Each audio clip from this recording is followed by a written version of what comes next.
Good afternoon.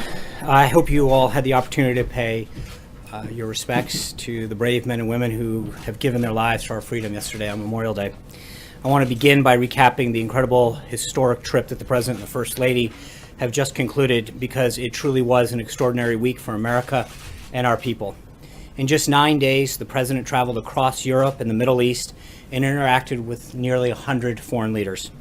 It was an unprecedented first trip abroad, just 4 months into this administration, and it shows how quickly and decisively the President is acting to strengthen alliances, to form new partnerships, and to rebuild America's standing in the world.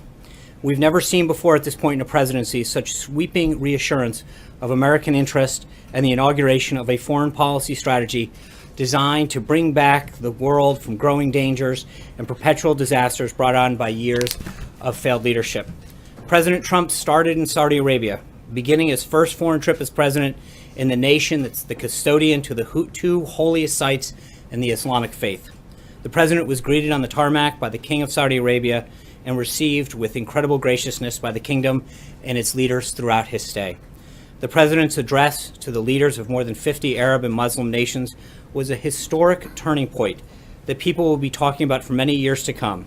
He did exactly as he promised in his inaugural address, united the civilized world in the fight against terrorism and extremism.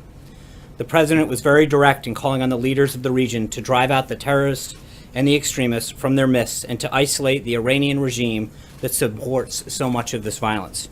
He let American allies know exactly what they can expect from us going forward, what he called, quote, a principled realism rooted in common values and shared interest. He laid out the case in persuasive detail for why the Muslim world must take the lead in combating radicalization. And he concluded by saying that if those nations go forward, quote, unified and determined to do what it takes to destroy the terror that threatens our world, then there is no limit to the great future our citizens will have. The president's historic speech was met with nearly universal praise. Former CIA Director Jim Woolsey called it, quote, a courageous speech. Former House Speaker Newt Gingrich said in the Washington Post that we have to look back decades to, quote, find a comparatively dramatic moment in the history of U.S. foreign policy. And former Democratic Representative Jane Harman said that she, quote, loved the idea that he's going to the fount of all three major religions. Countless Arab allies also praised the president's leadership on this visit. President al-Sisi of Egypt said that President Trump is, quote, a unique personality that is capable of doing the impossible. The Saudi foreign minister said that, quote, this is the beginning of a turning point in the relationship between the United States and the Arab and Islamic world. King Salman and other key allies also gave extraordinary speeches at the summit, underscoring just how much President Trump has done to rally the world against terrorism. We cannot overlook the significance of so many leaders of Muslim countries coming together to recognize the need to fight extremists. This was a historic event in that regard alone. King Salman said he shares the president's determination to, quote, renounce extremism and work on countering terrorism in all its forms and manifestations. King Abdullah of Jordan agreed that, quote, the grave challenges of terrorism and extremism demands coordination and global action at every level. He stated that, quote, we are all accountable for our commitment to fight radicalization in all of its forms. The visit also included historic economic development deals for the United States, totaling well over $500 billion in the creation of tens of thousands of American jobs. These deals include an immediate $110 billion investment, which will grow to $350 billion over the next 10 years in defense cooperation from Saudi Arabia that will further enable Muslim troops to take on a greater role in fighting terrorism. The president also participated in the launch of a new task force to block terror funding in the Gulf, the opening of a new global center for combating extremist ideology, and more than 30 commercial deals that include companies like Lockheed Martin, Raytheon, Boeing, GE, Dow, Honeywell, Emerson, Alcoa, and Cisco, among others, that will result in an additional $270 billion of Saudi investment in American businesses and American jobs. The president then went to Israel, where he was received with incredible warmth. He strengthened America's unbreakable bonds with Israel, made the first ever visit by a sitting American president to the Western Wall, and gave a highly praised address at the Israel Museum as part of a continuing effort to rally nations together in the fight against terrorism and common enemies. The moving address spoke of a future in which, quote, children around the world will be able to live without fear, to dream without limits, and to prosper without violence. He said, I ask this land of promise to join me in fight our common enemies, to pursue our shared values, and to protect the dignity of every child of God. The president also visited Yad Vashem to memorialize the victims of the Holocaust and to pledge never again. The president met with both Prime Minister Netanyahu and Palestinian Authority President Abbas to advocate for a renewed push for peace, which they both agreed they were prepared to work towards. He also discussed with both leaders how to increase cooperation against terrorism. Prime Minister Netanyahu said, quote, for the first time in my life, I see real hope for change. And a correspondent at one of the leading Israel publications wrote that, quote, in the short space of 3 days, Trump carried out a semi-revolution. From Israel, the president traveled to Rome, where he met with Pope Francis at the Vatican. They had a very productive conversation about combating ISIS and other terrorist groups, protecting religious liberty, and numerous other issues. The president and the First Lady were incredibly honored by the visit. The president then attended the NATO summit in Brussels, where he boldly stood up for American taxpayers and our common defense by calling on other NATO countries to pay their fair share on a speech delivered with the leaders of all of NATO's countries all present. Hardworking Americans saw a leader represent them and their security on the international stage. The president also urged NATO to adapt the alliance to more effectively combat terrorism. Later in the meeting, the member states unanimously agreed on those two priorities, and the Secretary General was extremely complimentary of the president's work to dramatically strengthen the alliance by getting member states to increase their contributions. Finally, the president traveled to the G7 summit in Sicily, where he and other leaders discussed how to better promote prosperity and security for each of their countries. Those meetings were marked by outstanding success that we see reflected in the communique that was issued. They include a strong statement that G7 nations will stand against unfair trade practices and a commitment to fostering a true level playing field.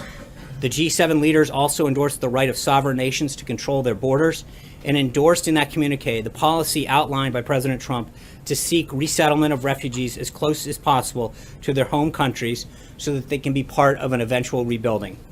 This language on migration and refugees was a major shift in policy towards the shift of the president. The G7 formally also condemned the use of chemical weapons, and needless to say, the president's leadership was critical in setting those priorities for the nation. In addition, the president also met with Prime Minister Abe of Japan. The two agreed on the need for enhanced sanctions with respect to North Korea.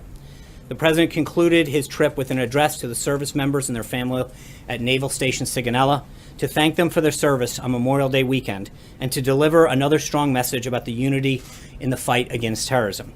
Then yesterday, President Trump spoke at Arlington National Cemetery for Memorial Day services and visited the grave sites of many of our fallen heroes.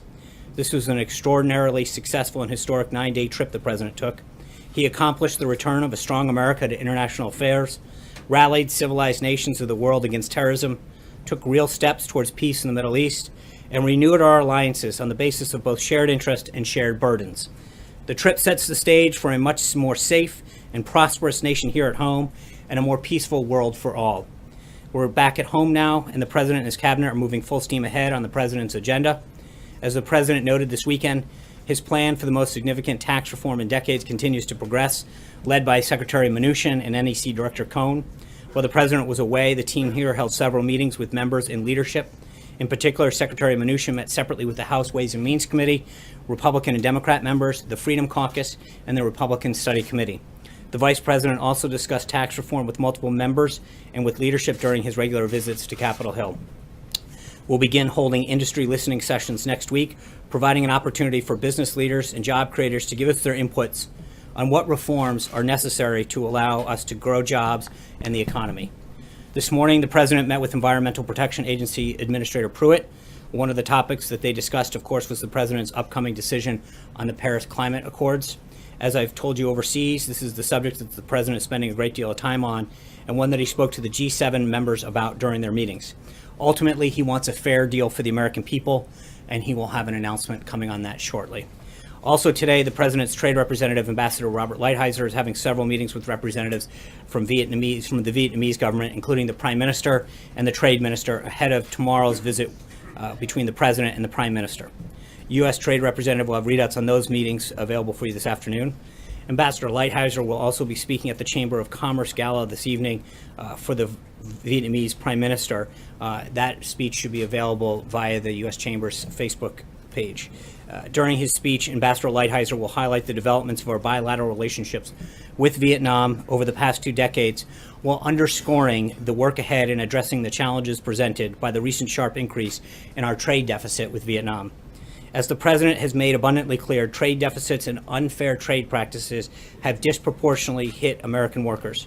Through a robust and varied trade agenda, this administration is strengthening our important relationships with partners like Vietnam by leveling the playing field with American businesses throughout the world. And with that, take your questions. Bill.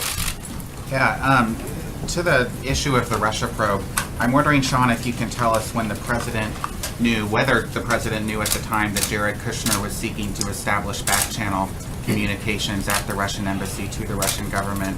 And if he didn't know at the time, when did he find out?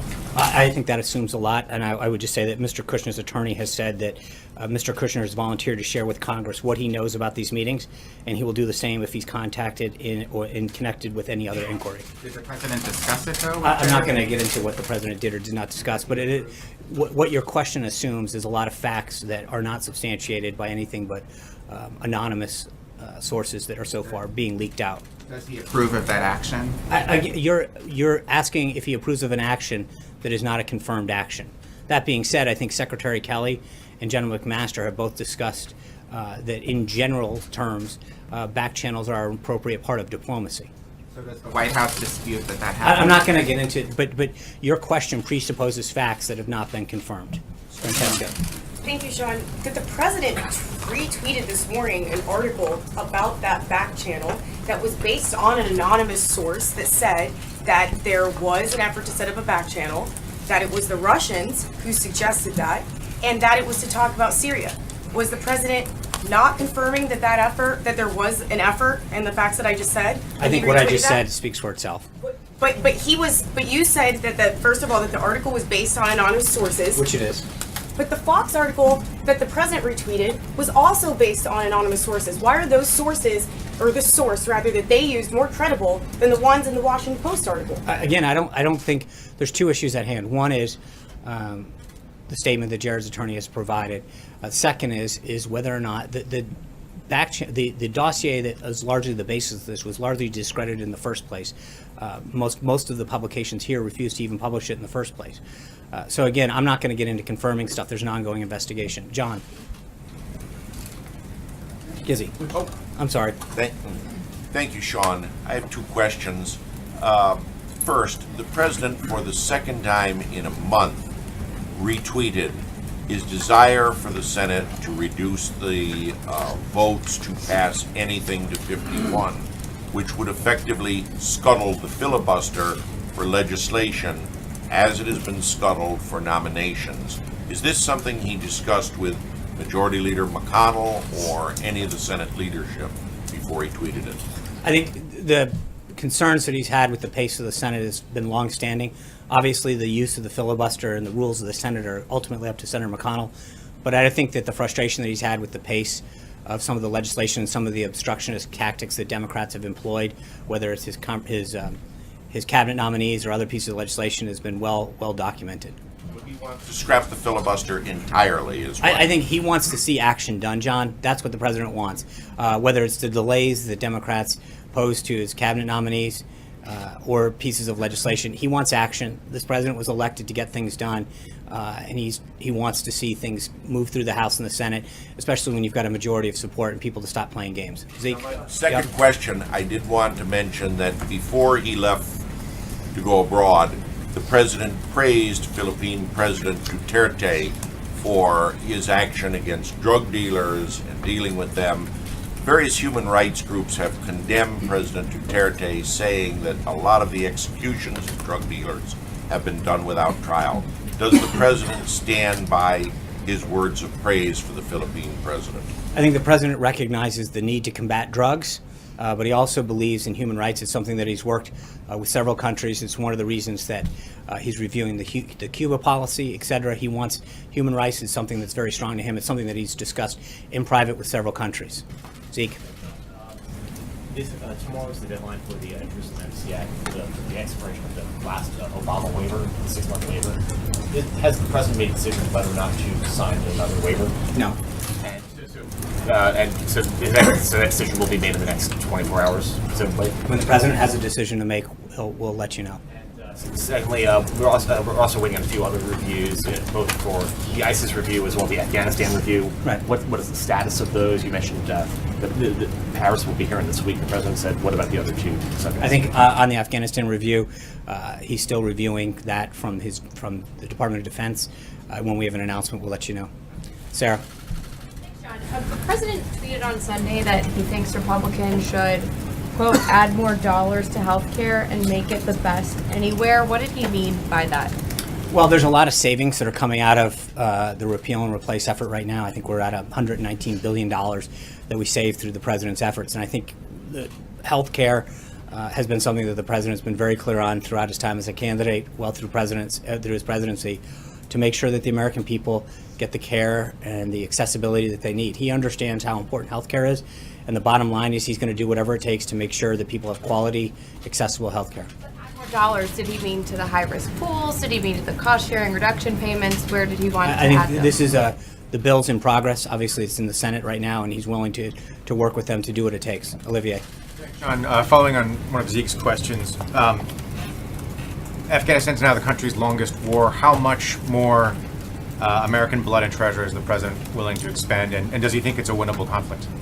I think the conflict that he wants to defeat ISIS. He wants to defeat al-Qaeda. He wants to defeat threats, to defeat terrorism. I think I just read to you throughout the trip, that was the common thread.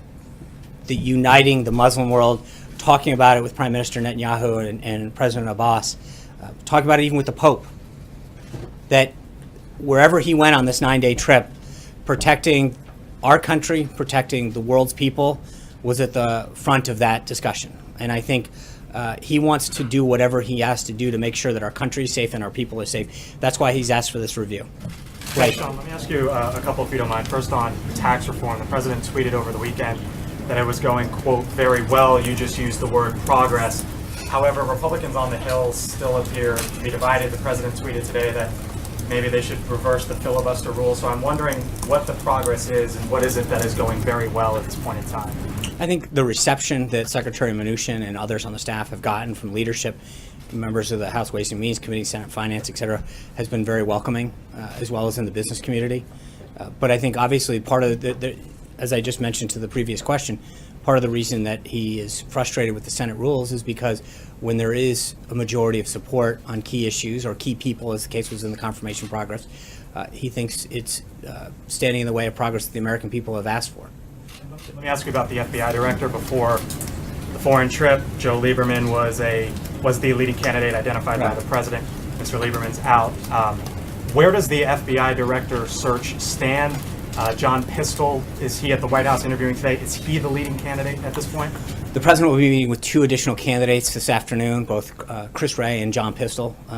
When the president feels as though he's met with the right candidate, he'll let us know. But he'll meet with candidates today and continue to do so until he finds the right leader. Are they two finalists at this point? Are they the 2 finalists or 2 of an expanding group? The president is the ultimate decision maker, and when he makes a decision as to who he believes is best to lead the FBI, he will let us know. Katie. The president tweeted that tax reform is going well, but you just said that he's actually very frustrated with the lack of progress in the Senate. So does the White House still stand by its August deadline for tax reform? And does the White House still believe that health care, tax reform, and infrastructure is going to get done this year?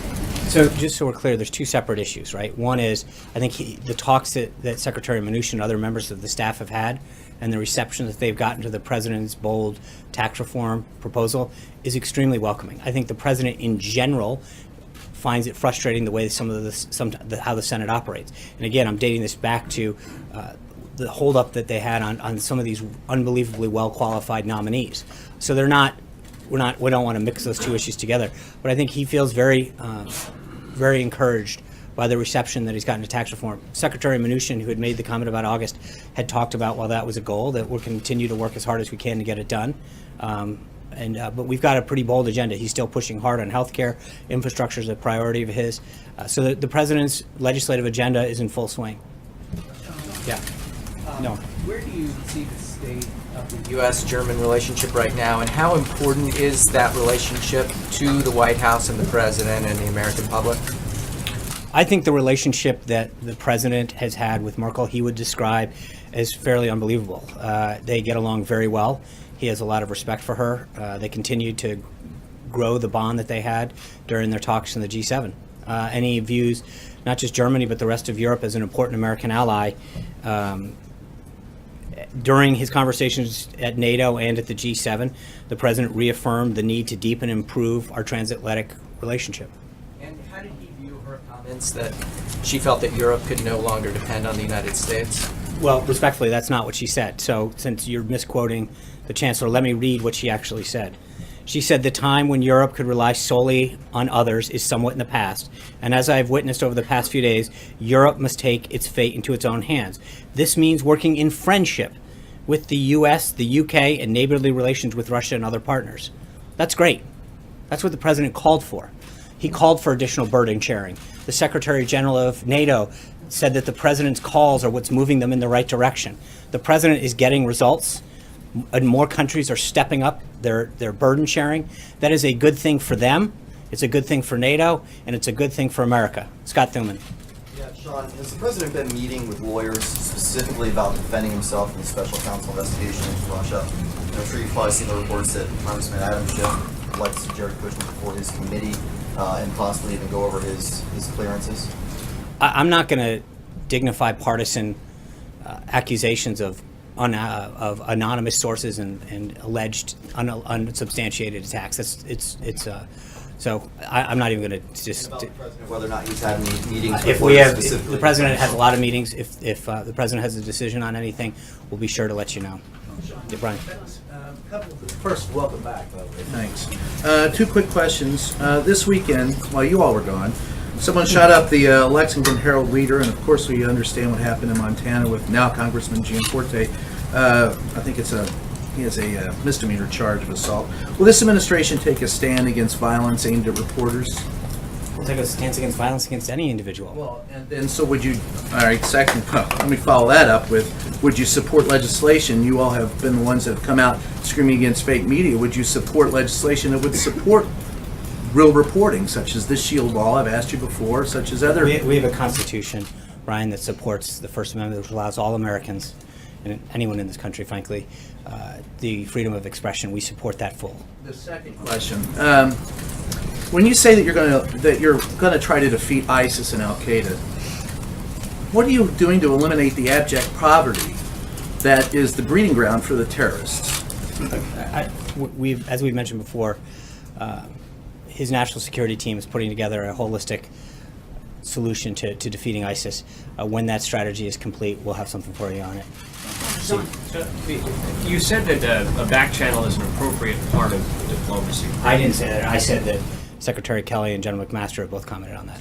Add more to that. Well, how is it that it's appropriate for someone who's a private citizen, not sworn in as an official of the U.S. government, to conduct any kind of negotiation or diplomacy with a foreign official? Again, I would just refer you to both the comments that Secretary Kelly, General McMaster have said about how they can be an important tool in diplomacy. But at the time, there was no one who was close to the president who was working in an official government capacity. How is that appropriate? Again, I think that both of those individuals who are steeped in national security and foreign policy have said that that can be an effective tool, generally speaking, in diplomacy. Shannon. I know the president hasn't made a public decision on the Paris agreement, and I know you don't want to get out ahead of him, but on the more broad issue of climate change, can you say whether or not the president believes that human activity is contributing to the warming of the climate? Honestly, I haven't asked him. Okay. I can get back to you. And do you feel like that is a decision he's still trying to make? I don't know. I honestly haven't asked him that specific question, so I would feel... Just real quick on healthcare to follow up on a question back there. So as part of the tweet about wanting to add more money to get better health care, would the president consider putting back some of the Obamacare taxes that were taken out of the health bill as it goes into the Senate? Would he be in support of keeping taxes in there to help pay for health care? Again, that negotiation is ongoing with the Senate, and I don't want to presuppose what the president may or may not want to do. Deborah. Let me finish, please. Thank you, Sean, for calling on me. Angela Merkel's quote, "We Europeans must really take our destiny into our own hands." How did the president react to that? And will this have any effect on what he wants to do, what he decides to do with Paris? No, I think he, like I said a moment ago, the president believes that seeing Europe and other NATO countries increase their burden sharing is a very positive thing for their own countries, for NATO as a whole, and for the United States. To see these individuals heed the call that he has so eloquently put out over the last well over a year. But when you look at the comments that the Secretary General made, he recognizes that the president's rhetoric has had an extremely positive effect on the strengthening of NATO and other countries stepping up the percent of their own GDP that they're putting towards their common national defense. That benefits everybody. It benefits us, it benefits NATO, and it benefits themselves. And will it affect his decision on Paris? What, I'm sorry? Will it have any effect on his decision on I don't, Paris? obviously, that's what he ultimately decides is up to him. Sean, does the departure of Michael Duffy signal some kind of broader reorganization in the West Wing? Obviously, we're hearing that former campaign aides, Gordon Duffy and David Bossie might be returning. There's a war room setting up to deal with Russian investigations. I don't think so. I think the president is very pleased with his team, and he has a robust agenda, as I've just outlined, that he looks forward to working with Congress to get done to achieve results for the American people. Is the White House considering changing how you communicate the president's message at all? I mean, be it him communicating directly more or different faces at the podium? Well, I don't think that there's anything that we haven't said before about how, we've got the president has a unbelievably qualified cabinet, and we've utilized them a ton in the past. If we can continue to do that on key issues, we're going to do that. Ultimately, the best messenger is the president himself. He's always proven that he is the best messenger, not just for what he wants to articulate, but that the American people resoundingly chose him as their president because he understands the frustrations and concerns and values of the American people, and he is probably the best person to communicate that. Do you think that he is happy with the messaging that's been done thus far?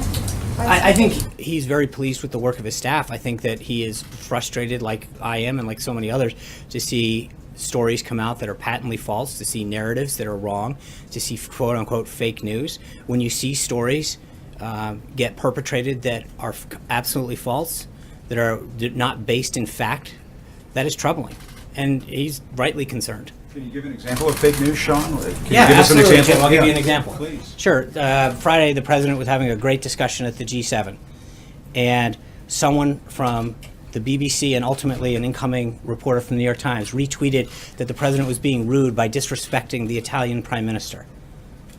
And when in fact you all in every one of the meetings that we sit in watch the president with that one earpiece that's been used by other presidents. And yet the president did a great job at NATO, building stronger bonds at the G7, increasing America's presence around the world. And that's the kind of thing that the BBC and ultimately the reporter who's now joining the New York Times push out and perpetuate with no apology. What, you're shaking your head, Peter. I mean, it's true. You did it. No, I'm answering Jim's, but I think. No, can't reporters make mistakes? No, but that's not. But that's just fake. That is a fake. That was that is in a the newspaper. Your trip was all over the front page. You're making something out of one tweet instead of the. But again, you guys majority defend of your the mistakes like that. With all due respect, I was asked to give. I was asked to give an example, and I did it. Prominence than anybody ever. I gave an answer to Jim. The problem is that I think the president, to the question, gets frustrated when he sees fake stories get published, things that aren't based in fact, and a narrative gets pushed. That's just so minor. So that's just, well, with all due respect, I think when you see instances like that get perpetrated over and over again, that is frustrating.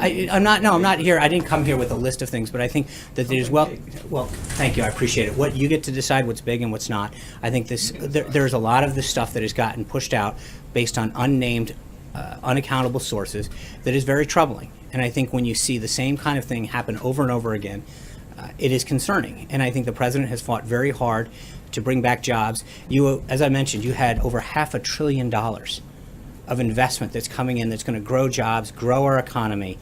That should be a big story. The president's results when it came to fighting terrorism was a big thing. The idea that we're standing up a global center to fight extremism in Saudi Arabia that's uniting Muslim countries, that's a big deal. I think reports that there's going to be an overhaul of the communications Wait, how operation do- are fake news. I think, I know, so now you want to come back to that. What I'm telling you is that the reason that the president is frustrated is because there's a perpetuation of false narratives, a use of unnamed sources over and over again about things that are happening